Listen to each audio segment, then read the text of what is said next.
नमस्कार दोस्तों, एक बार फिर से आप सबका स्वागत है मेरे यूट्यूब चैनल पर। आज अहमदाबाद विमान हादसे को लेकर के मन बहुत दुखी है। गौर से सोच करके देखिए कि कितनी निराधार होती है ना ये भविष्य की कल्पनाएं कि मैं वहाँ जाऊँगा, वहाँ जाकर खूब मस्ती करूँगा, खूब शॉपिंग करूँगा, अच्छे-अच्छे रेस्टोरेंट में खाना खाऊँगा, नई-नई जगहों को एक्सप्लोर करूँगा, वहाँ जाकर ढेर सारी फ़ोटो खिंचाऊँगा, बहुत सारी वीडियोज़ बनाऊँगा और अच्छे-अच्छे कैप्शंस के साथ उनको अपने सोशल मीडिया पर पोस्ट करूँगा। एक नई जॉब की शुरुआत करूँगा, एक नए बिज़नेस की शुरुआत करूँगा और ज़िंदगी की एक नई शुरुआत करूँगा अपनी और अपनी फैमिली के सपनों के लिए। लेकिन आने वाला समय किसी ने भी नहीं देखा कि आने वाला समय कैसा होगा, ये कोई भी नहीं जानता।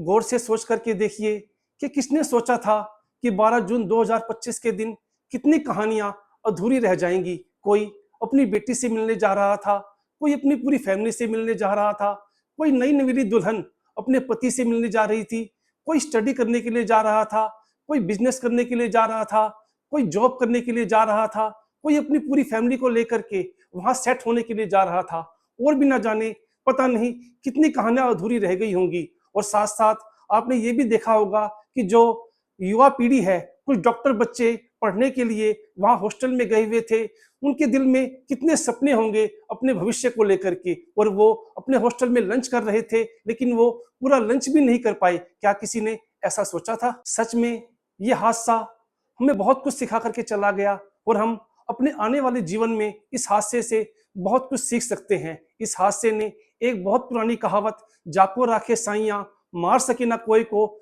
फिर से सच साबित कर दिया। आप सबने देखा ही होगा कि 242 यात्रियों में सिर्फ एक व्यक्ति बच पाया जिसकी जान सुरक्षित है। ये भी एक बहुत बड़ा चमत्कार है। और इससे भी बड़ा चमत्कार एक और है कि हम प्लानिंग अपने लिए पता नहीं क्या क्या करते हैं, लेकिन हम ये नहीं जानते कि सबसे बड़ा प्लानर वो ऊपर वाला जो बैठा है, सबसे बड़ी प्लानिंग उसके लिए है हमारे पास। हम सोचते हैं कि हमारी ये प्लानिंग फेल हो गई, हम ऊपर वाले को दोष देते हैं, उससे शिकायत करते हैं। लेकिन गौर से सोच करके देखिए कि भूमि चौहान जो सिर्फ 10 मिनट लेट होने की वजह से, अहमदाबाद ट्रैफिक में फंसने की वजह से उस फ्लाइट को नहीं पकड़ पाई, उसने वहां पहुंच के बहुत रिक्वेस्ट की कि मुझे फ्लाइट में जाने दीजिए, मेरे करियर का सवाल है, मेरा इतना पैसा लगा है फ्लाइट टिकट के ऊपर, मेरा बहुत नुकसान हो जाएगा। लेकिन वहां उसकी पेश नहीं चली और वो फ्लाइट को नहीं पकड़ पाई।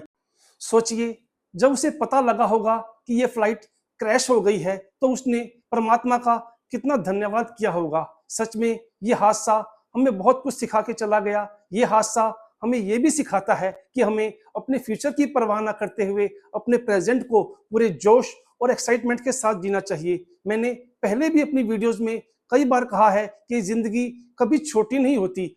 दरअसल हम जिंदगी को जीना ही बहुत लेट शुरू करते हैं और जब जिंदगी के रास्ते समझ आने लगते हैं ना, तब तक वापस आने का समय हो जाता है। इसलिए समय रहते अपनी जिंदगी को पूरे जोश और पूरी एक्साइटमेंट के साथ जीना चाहिए। अंत में जो लोग इस दुनिया को छोड़ के चले गए हैं इस हादसे में, मैं उनके प्रति बहुत दुखी हूँ और प्रभु परमात्मा से ये विनती करता हूँ कि दिवंगत आत्माओं को शांति प्रदान करे, उन्हें अपने श्री चरणों में स्थान दे और उनके परिवार वालों को इस असहनीय दुख को सहने की शक्ति प्रदान करे। लेकिन सच में एक बहुत कड़वी बात है कि जिस पर बीतती है वही जानता है।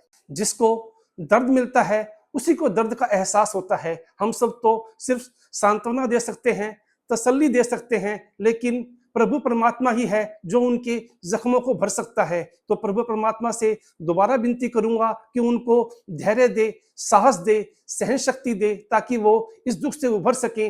इस संकट की घड़ी में पूरा देश उन परिवारों के साथ खड़ा है। मैं आप सबसे भी यही प्रार्थना करूंगा कि आप भी अपने घरों में उनकी आत्मा की शांति के लिए प्रार्थना करें। नमस्कार, जय हिंद, धन्यवाद।